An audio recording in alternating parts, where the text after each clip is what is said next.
ओम नमो भगवते वासुदेवाय। भागवत पुराण दशम स्कंद 63वां अध्याय।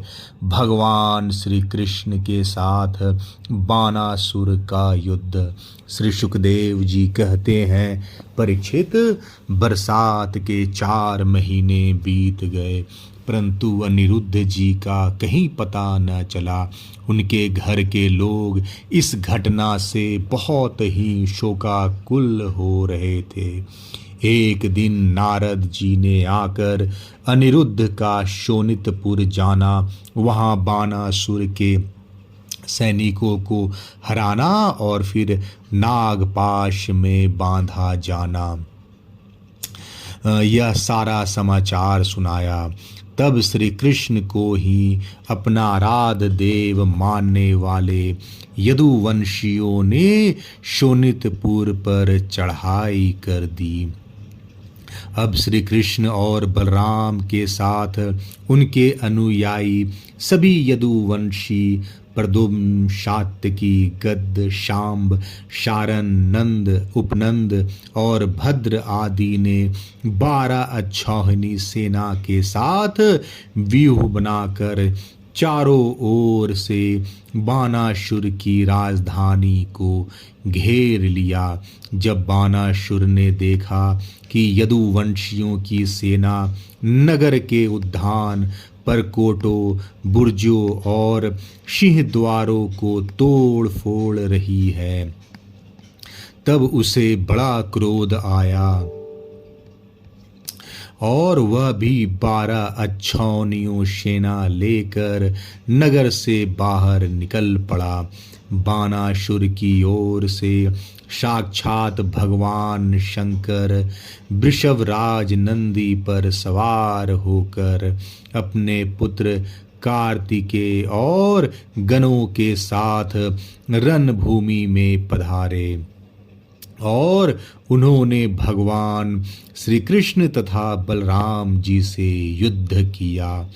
परीक्षित, वह युद्ध इतना अद्भुत और घमासान हुआ कि उसे देखकर रोंगटे खड़े हो जाते थे। भगवान श्री कृष्ण से शंकर जी का और प्रद्युम्न से स्वामी कार्तिक का युद्ध हुआ। बलराम जी ने कुंभांड और कुंभकर्ण का युद्ध हुआ। बानासुर के पुत्र के साथ शांब और स्वयं बानासुर के साथ सात्यकी भिड़ गए।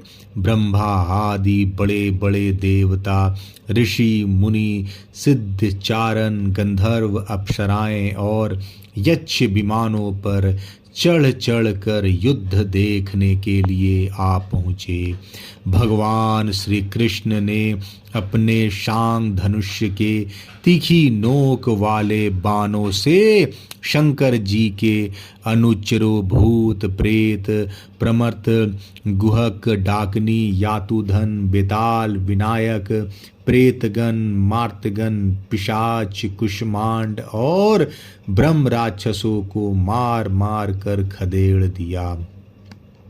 पिनाक पानी शंकर जी ने भगवान श्री कृष्ण पर भांति भांति के अगणित अस्त्र शस्त्रों का प्रयोग किया, परंतु भगवान श्री कृष्ण ने बिना किसी प्रकार के विस्मय के उन्हें विरोधी शास्त्रों से शांत कर दिया।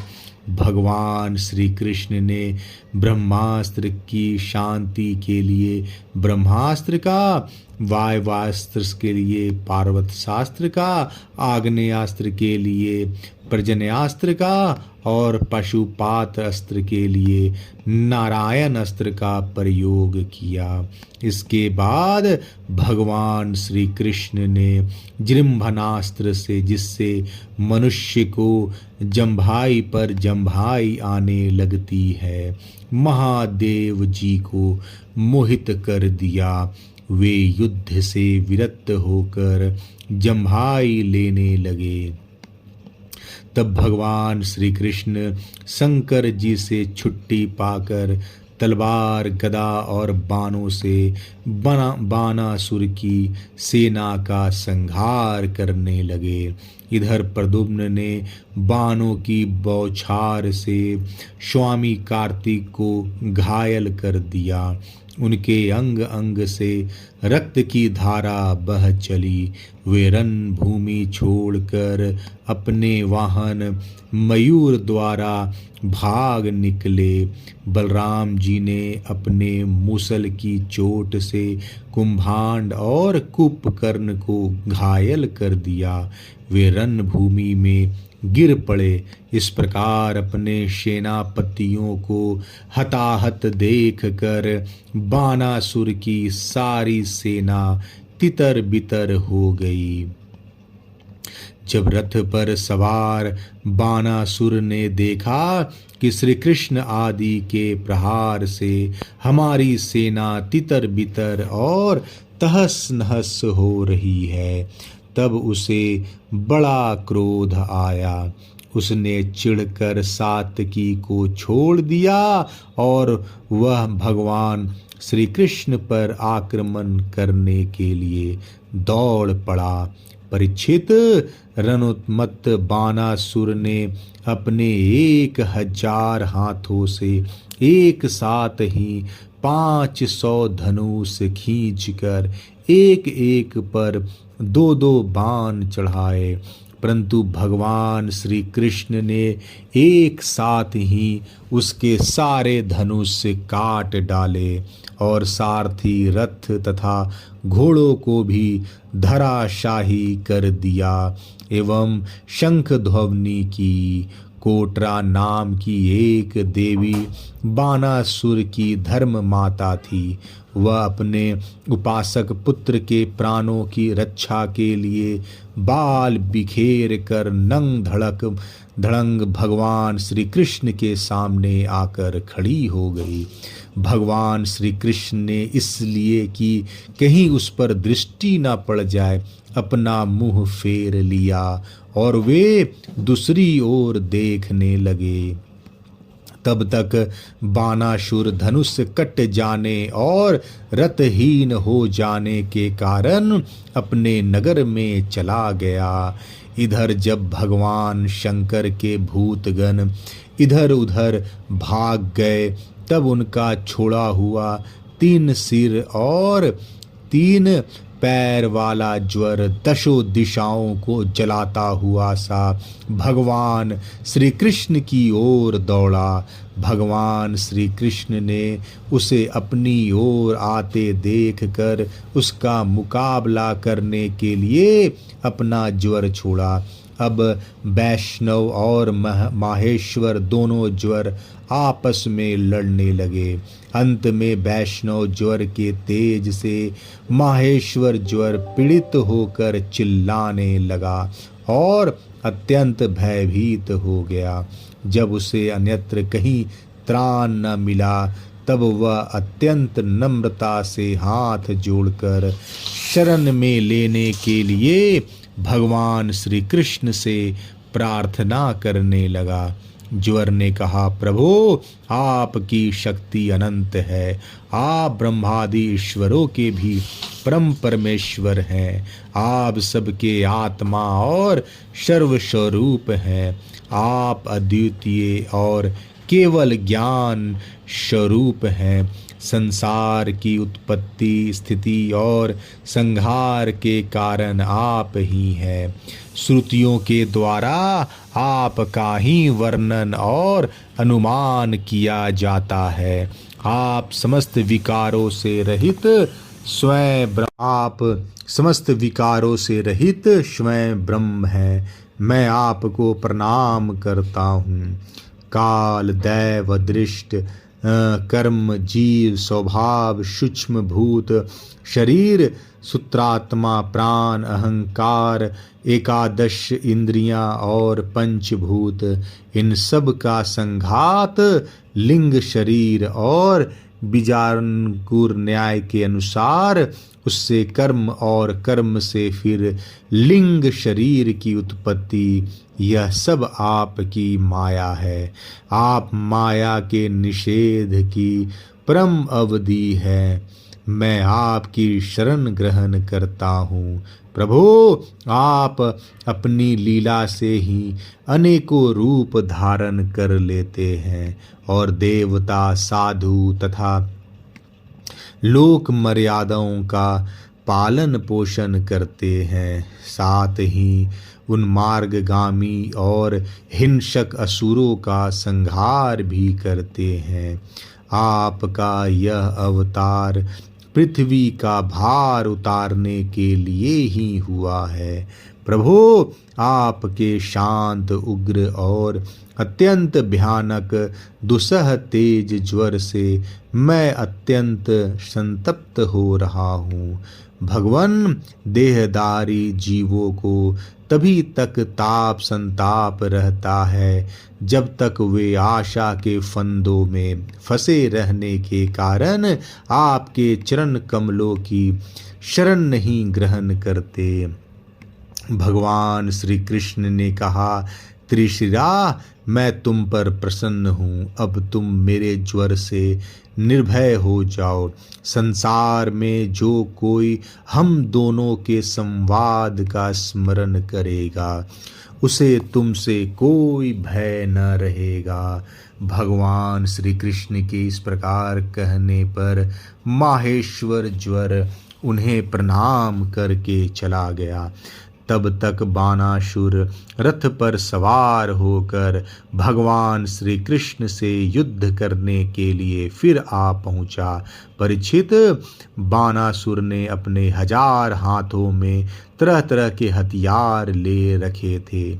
अब वह अत्यंत क्रोध में भरकर चक्रपाणी भगवान पर बाणों का वर्षा करने लगा।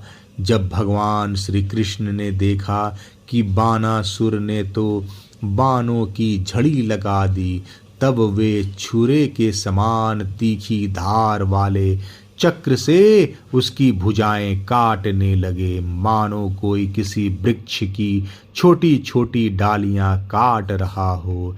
जब भक्त वत्सल भगवान शंकर ने देखा कि बानासुर की भुजाएं कट रही है, तब वे चक्रधारी भगवान श्री कृष्ण के पास आए और स्तुति करने लगे। भगवान शंकर ने कहा, प्रभो, आप वेद मंत्रों में तात्पर्य रूप से छिपे हुए परम ज्योति स्वरूप पर ब्रह्म हैं। शुद्ध हृदय महात्मा गण आपके आकाश के समान सर्वव्यापक और निर्विकार निर्लेप स्वरूप का साक्षात्कार करते हैं। आकाश आपकी नाभि है, अग्नि मुख है और जल वीर, स्वर्ग सिर, दिशाएं कान और पृथ्वी चरण है। चंद्रमा मन, सूर्य नेत्र, मैं शिव आपका अहंकार हूँ। समुद्र आपका पेट है और इंद्र भुजा। धन्यादि औषधियाँ रोम है, मेघ केश है और ब्रह्मा बुद्धि। प्रजापति लिंग है और धर्म हृदय। इस प्रकार समस्त लोक और लोकांतरों के साथ जिसके शरीर की तुलना की जाती है, वे परम पुरुष आप ही हैं। अखंड ज्योति स्वरूप परमात्मन, आपका यह अवतार धर्म की रक्षा और संसार के अभ्युदय अभिवृद्धि के लिए हुआ है। हम सब भी आपके प्रभाव से ही प्रभावान्वित होकर सातों भुवनों का पालन करते हैं। आप सजातीय विजातीय और स्वगत भेद से रहित हैं। एक और अद्वितीय आदि पुरुष हैं। मायाकृत जागृत, स्वप्न और सुषुप्ति, इन तीनों अवस्थाओं में अनुगत और उनसे अतीत तुरीय तत्व भी आप ही हैं। आप किसी दूसरे वस्तु के द्वारा प्रकाशित नहीं होते। स्वयं प्रकाश है। आप सबके कारण है, परंतु आपका न तो कोई कारण है और न तो आप में कारण पना ही है। भगवान, ऐसा होने पर भी आप तीनों गुणों की विभिन्न विषमताओं को प्रकाशित करने के लिए अपनी माया से देवता, पशु, पक्षी, मनुष्य आदि शरीरों के अनुसार भिन्न भिन्न रूपों में प्रतीत होते हैं। प्रभो, जैसे सूर्य अपनी छाया बादलों से ही ढक जाता है और उन बादलों तथा विभिन्न रूपों को प्रकाशित करता है, उसी प्रकार आप तो स्वयं प्रकाश हैं, परंतु गुणों के द्वारा मानो ढक से जाते हैं और समस्त गुणों तथा गुणाभिमानी जीवों को प्रकाशित करते हैं। वास्तव में आप अनंत हैं भगवान। आपकी माया से मोहित होकर लोग स्त्री पुत्र देह गे आदि में आसक्त हो जाते हैं और फिर दुख के अपार सागर में डूबने उतारने लगते हैं। संसार के मानवों को यह मनुष्य शरीर आपने अत्यंत कृपा करके दिया है। जो पुरुष इसे पाकर भी अपनी इंद्रियों को वश में नहीं करता और आपके चरण कमलों का आश्रय नहीं लेता, उनका सेवन नहीं करता, उसका जीवन अत्यंत शोचनीय है और वह स्वयं अपने आप को धोखा दे रहा है। प्रभु, आप समस्त प्राणियों के आत्मा, प्रियतम और ईश्वर हैं। जो मृत्यु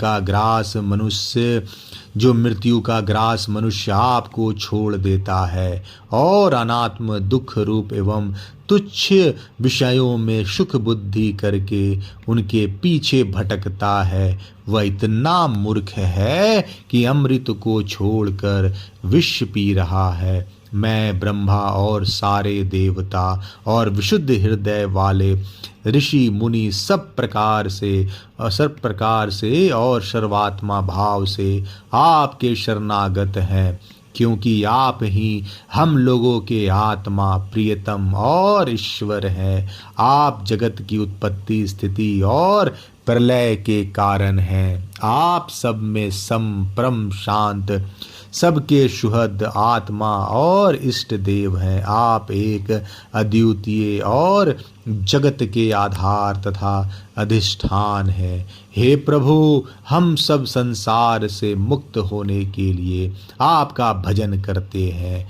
देव, यह वानासुर मेरा परम प्रिय कृपा पात्र और सेवक है। मैंने इसे अभय दान दिया है। प्रभु, जिस प्रकार इसके परदादा दैत्यराज प्रहलाद पर आपका कृपा प्रसाद है, वैसे ही कृपा प्रसाद आप इस पर भी करें। भगवान श्री कृष्ण ने कहा, भगवान, आपकी बात मानकर जैसा आप चाहते हैं मैं इसे निर्भय किए देता हूँ। आपने पहले इसके संबंध में जैसा निश्चय किया था, मैंने इसकी भुजाएं काट कर उसी का अनुमोदन किया है। मैं जानता हूँ कि बानासुर दैत्यराज बलि का पुत्र है, इसलिए मैं भी इसका वध नहीं कर सकता, क्योंकि मैंने प्रहलाद को वर दिया है कि मैं तुम्हारे वंश में पैदा होने वाले किसी भी दैत्य का वध नहीं करूँगा। इसका घमंड चूर करने के लिए ही मैंने इसकी भुजाएं काट दी है। इसकी बहुत बड़ी सेना पृथ्वी के लिए भार हो रही थी, इसलिए मैंने उसका संहार कर दिया है। अब इसकी 4 भुजाएं बच रही है, ये अजर अमर बनी रहेगी। यह बानासुर आपके पार्षदों में मुख्य होगा। अब इसको किसी से किसी प्रकार का भय नहीं है।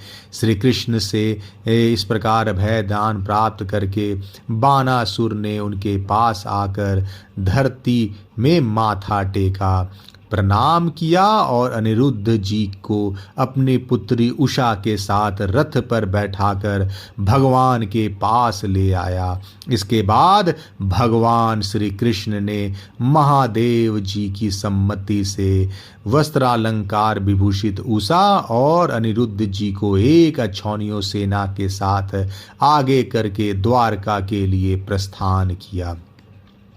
इधर द्वारका में भगवान श्री कृष्ण आदि के शुभागमन का समाचार सुनकर झंडियों और तोरणों से नगर का कोना कोना सजा दिया गया। बड़ी बड़ी सड़कों और चौराहों को चंदन मिश्रित जल से सींच दिया गया। नगर के नागरिकों बंधु बांधवों और ब्राह्मणों ने आगे आकर खूब धूमधाम से भगवान का स्वागत किया। उस समय शंख, नगारों और ढोलों की तुमुल ध्वनि हो रही थी। इस प्रकार भगवान श्री कृष्ण ने अपनी राजधानी में प्रवेश किया। परीक्षित, जो पुरुष श्री शंकर जी के साथ भगवान श्री कृष्ण का युद्ध और उनकी विजय की कथा का प्रातः काल उठकर स्मरण करता है, उसकी पराजय नहीं होती। 63वां अध्याय समाप्त। जय श्री कृष्ण।